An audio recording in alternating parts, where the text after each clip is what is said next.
If you like to gamble, I'll tell you I'm your man. You win some, lose some, it's all the same to me. Hey everyone, I'm Mackayla. Welcome to the Soundtrack of Our Lives podcast. We're going to jump in with the two hardest questions of all. Who are you and what have you been up to recently? Do you want to answer that, Guy? Yeah, okay. We're at Bear Park. We've been a band for how long now? 6 years? 6 years. That's mad. We started when we were like 15 or so, just dotting about the scene in Newcastle and that. And we put out our debut album in June 23. 24. 24, June 24. And then since then, we've just been grafting, just loads and loads of gigs. And then we're working on some new stuff now, which is probably the best stuff we've ever done. So it's quite an exciting time to get into that now. Yeah. And we just released a covers EP called Growl, which features quite obscure covers no one, like songs no one's really heard of. We did an Ace of Spades cover and everyone's heard of Ace of Spades, but apart from that, the other three quite obscure covers. So we've just put that out recently as kind of like a little bridgey piece of material between like whatever's next and the first album. Mm-hmm. Why did you decide to do covers versus new music? Well, it was the label's choice. So the label presented it to us, and they were like, "We want you to do this." And of course, being a band, we're like, "Of course we're going to give it a go. Of course we're going to try it." But I think it was really interesting in a sense of, especially because they're obscure covers. It was like wondering how, these songs that no one had heard, really like in a big scale. How are we going to be able to do that and be like, oh well, because a lot of people were trying to say like, oh well, I thought that was your song, and we're like, nah, it's not been our song the whole time, and it's really annoying sometimes because you'd put out a song, and they'd be like, that's great, that, and it's like, we didn't make it, we just cover. That's the downside, but on the plus side, it's obviously the whole thing of like just some of these covers have like taught us a lot about like what makes a good song. Of course, we like to think we're good at it before and we're getting better and improving now, but this was another big like lesson in what makes a hit, what makes something catchy, what makes something people pick up on, and it's been really fun. Did you guys choose the covers that you did? No, it was actually Eric, who runs our label, just threw a list of songs at us, and we'd never heard them either, which I think it's quite good because there was no expectation for how they were received by people. Like as she said, no one else had really heard them. Like we could really just do our own thing with them, and it was great. But I mean, one of the songs you can't even find on Spotify. It's just like this random Scottish band called The Needles, and there's just one video of it on YouTube, and that's it. Someone at the door. Yeah, sorry. Do you need to go answer it? No, our mates let him in. It's fine. Yeah, but that's the thing. It's kind of like after playing them songs for so long, like at times we genuinely forget they're like covers. We're just kind of in our mind. They're kind of like, oh well, it's just our song that we've been playing for so long, and then we'll have to bring it back down to earth and be like, nah, it's not our song. So you said you're working on some new music. Can you share anything about that? Well, as Guy said, it's a lot better than everything else. Of course, the other stuff was good, but naturally being young and taking in so much, we just were applying that all to the music now, and I think we've really got a good idea of what we want, what we want to get across now, and we're showing them to the label soon. So I think they're talking about early next year, maybe springtime next year, for some new songs. We've already recorded 3 new songs that are amazing. Not to be up our own, how would I say it? Because I was going to say a very British phrase, which might be a bit rude. Not to be tooting our own horn. There we go. I'll use that phrase. But no, very. What were you going to say? What was I going to say? Up our own arse. Oh. But we're tooting our own horn. But no, yeah, they're brilliant songs, and we can't wait for people to hear them. And I think we're still in that phase with the label of deciding, or we're going to go down the single route, or we're going to go down the album route. And it's one of those things where, yeah, they're just sat there waiting to be pushed out. I think the covers have helped with them as well for like the songwriting, which it's been quite a good like lesson. Really, it's good. 110%. That's what I was saying. And yeah, at the moment there's nothing like official in terms of release dates, and nothing official in terms of what we can see in terms of when they'll be out. But they're getting mixed, and the label are very happy with them. We're very happy with them, and yeah, we just cannot wait to show the world. It's exciting. It is.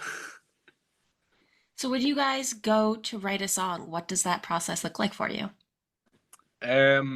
It depends. So a lot of the because in the past a lot of the songwriting was me, but as time's gone on, Guy has done a lot more of it. And sometimes it might still be me or Guy. I see it as like a tennis match between me and you. Like I'll just serve you something and you'll hit it back. It's all that. Yeah, if you want to say it like that, that's a good way of putting it, probably. And Guy hates writing lyrics, so he just leaves. I hate it. He hates me to be he wants me to be the poet, essentially. So sometimes he'll be like, "Oh, I've got this little thing," and I'll go away and expand it. I think one of my specialties as a writer tends to be maybe just hearing something like a little idea a guy has had, and I'll just turn it into a fully fledged song. And then what we'll do is I'll make some drums for it, and then I'll show Adam, and he'll be like, "Yeah, they're rubbish," and then he improves them. As he does as the drummer. But that's in terms of like the personnel side of things. But when it comes to the way we do it, it always starts with a guitar, or I play a little bit of piano, but I don't really have the skill to write on it.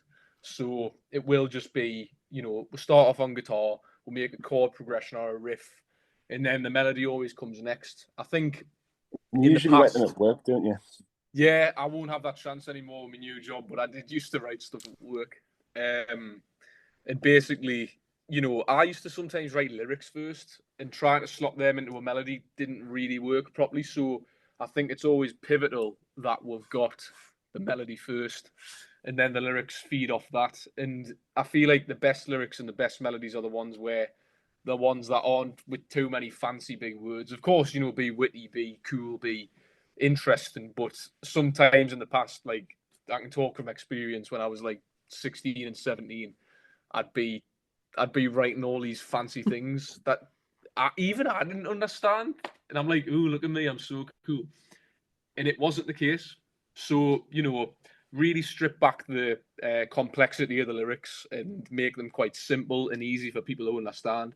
Like the great John Lennon said, just write it down, say what you need to say, and you're done. And that's it. Yeah. How do you make sure that you balance all three voices? Well, in terms of writing or like vocally, like what? Just making sure that everyone feels heard, like their input is valued.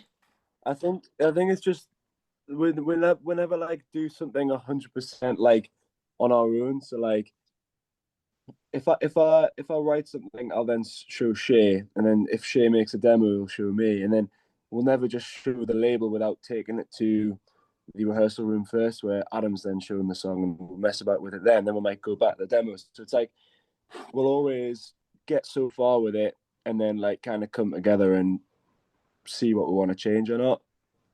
I think that works better. Like we're not all involved in every aspect of the writing, but I feel like there's like checkpoints throughout the process that we'll like check in with each other on that. Yeah, that works quite well. I'm sometimes quite bad for that, in the sense that I'll write a full thing and say, "I'm only showing you when I'm done." I don't know why I do that. I just do that. It's something, I don't know. But I think the rehearsals always kind of eliminate that fact. Exactly. That's the part that gets eliminated. Like once I've obviously, written it, I'll take it into the rehearsal room, and especially Adam, I'll say, right, look, you can tell me if this is rubbish drum wise because I don't play the drums. I just program them on a keyboard. And he'll The often worst is look. when you get it behind the kit. That's the worst. I just can't do it. I think to myself like, oh, I'll try and show him, and I just can't do it. So yeah, I probably need to learn just to have a little bit of to broach that language barrier essentially. And yeah, but then Adam will change parts of the drums and make it a lot more fluid and a lot more Good. interesting and not as not as basic, if that makes A lot sense. more good. A lot more good. How do you balance the work-life band scenario? Well, I mean, we're kind of, because obviously we started the band when we didn't work. So like the jobs we've got, we kind of chose them that like so that they would allow us to do the band. I think that the decisions we make are in favor of doing the band, if that makes sense. Yeah. So like with my work, I purposely chose a job that I have free weekends on because that's when most gigs happen, things like that. So yeah, I mean, when the band when we got to that age where we're going like, all right, let's think about getting a job, get a part-time job or whatever. So we all had part-time jobs. Adam now works full-time, but he works for a family business, so they're quite good with saying like, if you need that, we'll give you that. And then guys work, they're good for it as well. But as he says, he mostly gets free weekends. And then I work down at a newsagent's not too far from my house.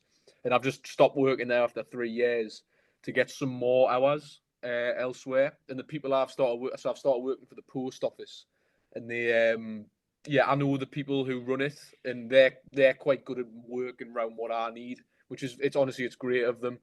And like I say, I had my first shift today, but they've already said, we know you do your band, we know that's your aspiration.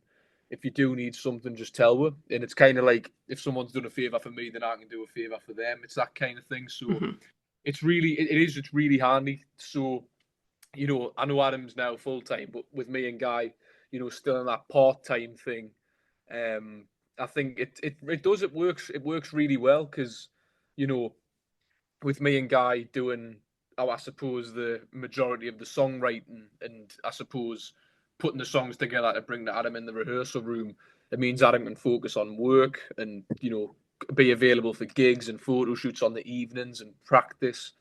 But we can tend to dedicate more like, full days to sort of sitting down and being like, right, let's make something, let's be productive. And often those days revolve around making TikToks, but that's what you've got to do in this day and age. Yeah, how do you balance, the social media aspect of being a musician in today's world?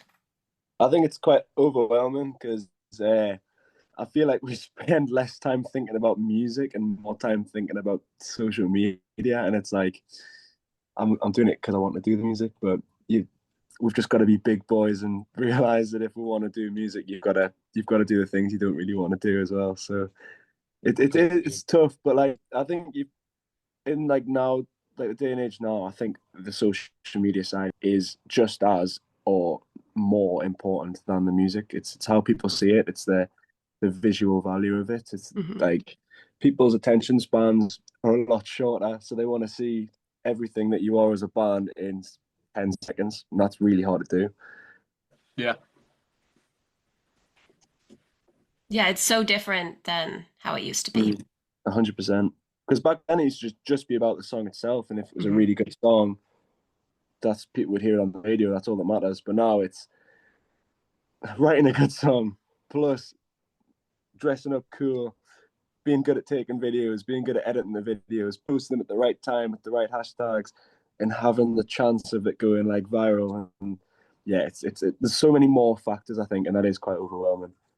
Yeah, can be a bit draining, but again, we'll remind ourselves, like, it's part of the game. It's just how it is. If that's how it is, we've got to adapt or be left behind. Essentially, you're not going to get anywhere complaining about it because it's not going to change.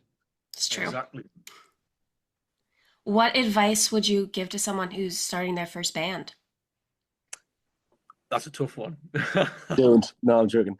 Um, no, I would say just make sure you're doing it with your mates. I think the people you work with dictate the entire thing. Like our managers, one of our best mates, and going away, it never really feels like a job. It's like it's just fun. You need to keep it fun. If it's not fun, you won't write good songs. Yeah, What would you say, Shay? I would say just like, just be on time with things, be professional, respond to promoters, respond to people who've messaged you in good time so you don't annoy anyone. I would Yeah, also I think you gotta keep a good balance between like having a good time and like being professional about it. Like, and you've got to know where and who implement that with. Like at gigs, you've got to be really professional, but when you're writing, you've got to enjoy it as well. It's like yeah, definitely. you got to have both sides. I would also say for like a band starting out, it's quite important, quite like straight off the bat to have a good visual identity.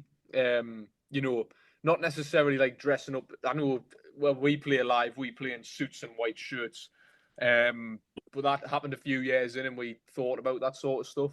And they don't need to think about it that in depth. But even if it's something as simple as like turning up wearing like a belt and a cool shirt and like coordinating your outfits with your bandmates so you look like a proper like a unit. Rock. Like I think sometimes in the past, like you'll see bands, and of course it's not a reflection on the music at all. At the end of the day, the music's the part that matters. It's more about trying to like say to them, not everyone's going to think like that. You just got to try and think, how are people going to perceive this? And there's been a lot of times people turn up in like hoodies and stuff with like big brands on the front, and like they just kind of look like they've turned up like after going like to school or something. And like I say, it depends if people view them things as important, but I think from our experience and people we've spoken to and the general sort of like feel of things, people view you a lot more professionally if you look like you've coordinated how you're going to look on stage. I think people appreciate it a lot more. It makes you look more like you're there to put on a show, if that makes sense. Because at the end of the day, that's kind of what you are, is being a band. If you're going to play live, you've got to be an entertainer, and you've got to entertain the crowd. You've got to be a performer. So yeah, I went on long-winded about that, but just establish a good visual identity. For someone who's never seen Bear Park live, what could they expect from a live show? Plenty of crowd involvement, plenty of energy. I think what I always like about our live performances is we just look like we're having a good time, but we're also like a very tight, band when we're live. We like to be on the mark, and like I say, I just like to have a lot of energy in terms of the crowd. I think we do have a good balance of happy, energetic songs and sad songs, but or more melancholy songs. But we prefer to, because obviously naturally a lot of the gigs we're doing are like support slots or like the festival slots where you only get half an hour.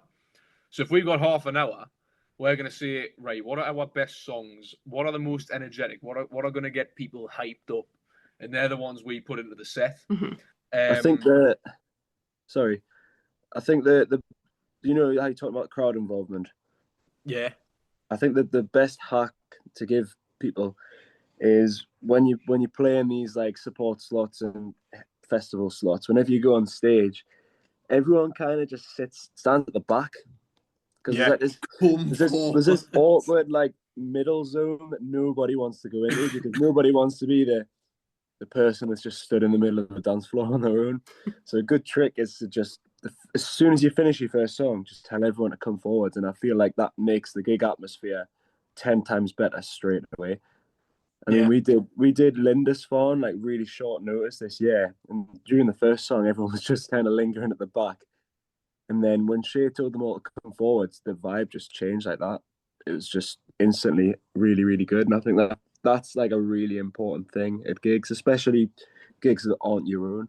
You've got to win them over. So that's it. You've got to view them as essentially like of course, it goes back to the whole like try not to treat it as a job too much, but view your band like a product that you're trying to sell. Essentially, like if you've got loads of potential buyers in the crowd, you've got to be like, come and buy this. It's that kind of thing. I like your support slots and festival slots are like your opportunity to sell yourself to a new crowd. I mean, headline gigs are different because everyone's there for you. So you can kind of relax a bit and just, you know that people are going to come forwards, you know that they're going to dance, etc. But I think that, it's really important to be able to like market yourself to the new people. Yeah, definitely. Do you guys have any favorite shows or venues that you've played? Ooh. I think my favorite venue that we played, just because of how absolutely rammed it was the Wardrobe in Leeds with the Libertines, because I think they oversold it, and the people just couldn't get in. Like, it was, honestly, I've never seen so many people in a venue before, and like, even after we finished our set, we couldn't even get into the crowd because it was just, we couldn't get our stuff out or anything. It was just insane. But I think the most impressive venue we've played was the Roundhouse. That was crazy. Yeah, that's in mad. London. It's huge. NX as well, because like there's a venue in Newcastle, and we used to go and see gigs there all the time. Like Sam Fender, you saw Sam Fender there. It's like just a really iconic venue in Newcastle, and then playing that main stage to a sold out crowd was just crazy. I think your phone's slipping. Oh. You could just see it going. It's a very makeshift setup here. Yeah, I would genuinely agree with them. Just like NX in Newcastle, that's obviously like seeing gigs there, like Guy just said, and then being on the stage and playing to 2,000 people in your hometown, mad. And then even the one recently at Lindisfarne, I love that. Yeah. That was rammed. It was fun. And I say this sometimes, but sometimes you play it best when you're like least prepared. Like sometimes it'll be like, oh god, we've got to get on the stage. We'll arrive with like 15 minutes to spare, and when you like, because the traffic was really bad. Yeah, and when you then when we were going in, the guy was taking ages to give us our passes, and then they wouldn't let us park near the stage, and we're like, we're on stage in 10 minutes. Oh no! And we just said, "Oh, just go," and we just did it. And but then we went out and we just absolutely smashed it. No sound check or anything. That was a great feeling. That sounds very stressful, though. To be honest, it makes it more rewarding after. Like definitely. We're buzzing in the car room. Like you pulled it off somehow. Yeah. It's strangely, I feel like sometimes you can overthink it if you've got like a big run up to a gig and think I need to get this perfect. I think deep down we're always like prepared, but it's just certain situations make you question that, and then it feels good when you realize, oh yeah, we're fine. Mm-hmm. Yeah, literally that was a good like lesson in that. It was kind of like, even if we hadn't played with each other for like a week, we'd turn up and we'd be like, yeah, we're fine. We've been playing with each other for years. There's always a certain part of the set though where you realize it's gonna be good. Like it's like you hit like the second or third song, you're like, oh yeah. You can kind of judge the way the whole gig's gonna go by the third song. Yeah. Like when we get to like the other way, I'm like, I can tell if it's gonna be a good gig or not. Yeah. Does that change how you approach the rest of the gig? If it's going not as good as I'd hope, I do get in my head quite a bit, but I think we just kind of like look at each other like, let's lock in on this, you know. I think it never changes the quality of the performance, but I think just the way we feel after, if that makes sense. Yeah. But I think the good thing is we're always in agreement. There's never been a show where Shay's been like, that was amazing, and then me and Adam are like, that was terrible. It's either we're all like, that was incredible, or afterwards we were like, we're a bit scared to see what our manager says, you know. Or my dad will tell us if it was terrible. If honestly, the best feeling in the world is when you go up to his dad afterwards at Lindisfarne. I didn't even have to ask him what it was like. I just went near him and he went, "That was superb." Yes, good feeling. Does he come to a lot of your gigs? Most of them, yeah. He drives us to some of them because he's got like a van, so it's helpful.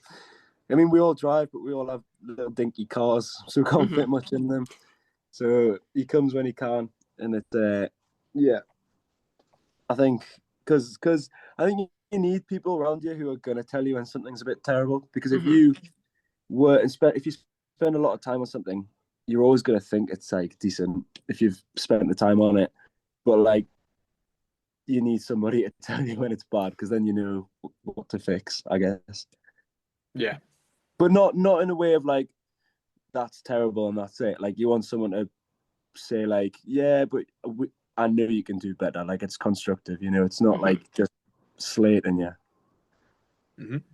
Yeah. Before I ask the last question, is there anything else you guys want to mention or talk about today? For any viewers, you can go ahead and stream our new covers EP Growl, which came out on the 25th of September, 26th of September. That's irrelevant. It's out now.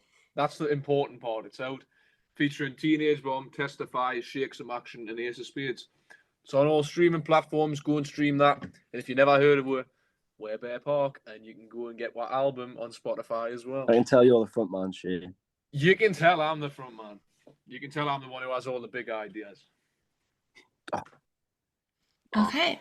So our last question is, what is the soundtrack of your life? Oh, I should have seen that coming. Oh man. Into an album. Hey, I can't pick one. No, I would say the Bends by Radiohead, because that was what, like, during lockdown, I started really like practicing guitar, and I decided to learn that album back to front on guitar, and just became obsessed with it. Now, I don't know, that album just is my life soundtrack, I guess. It's got like a song for every mood, and it puts me in like a nice headspace, so I like that one. Yeah, I would say any Tenacious D album just sums up my life. Because it's like beautiful songs, and then all of a sudden it's like a crazy song about some mad stuff. That is very you. Yeah, that's very you.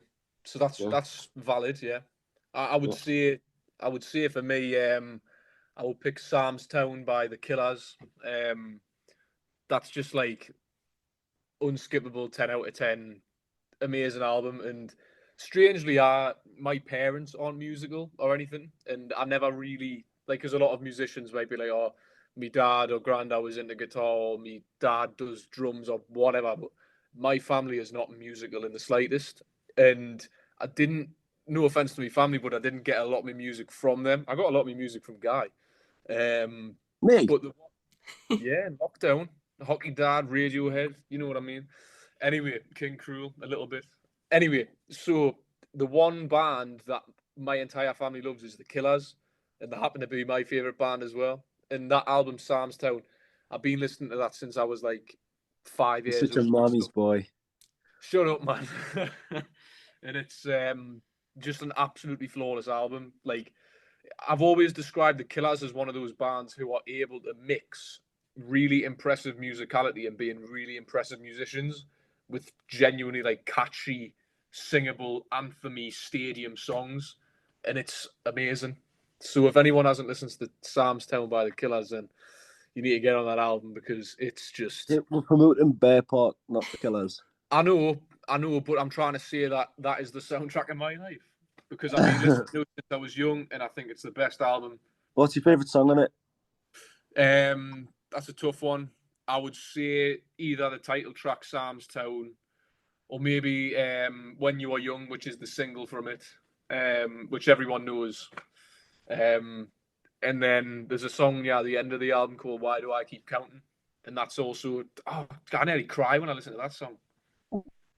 But the important part is that Bear Park are here today, and it's about Bear Park and not the Killers.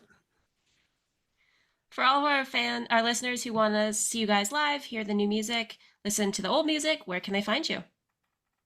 So we're all over the internet, plaguing the internet. You can get at on Instagram or Facebook at Bear Park Music. We've also got a website that we need to update. Yes, we'll put stuff on there. But then if you go on TikTok, we're on TikTok. You can watch hours just doing daft stuff. And then we're on Spotify and Apple Music, of course, all the streaming platforms. Just Bear Park, it's 2 words, not one. And yeah. That's well, you can find them very easily. So that's another good sign. Awesome. Well, thank you so much for taking the time to talk with me today.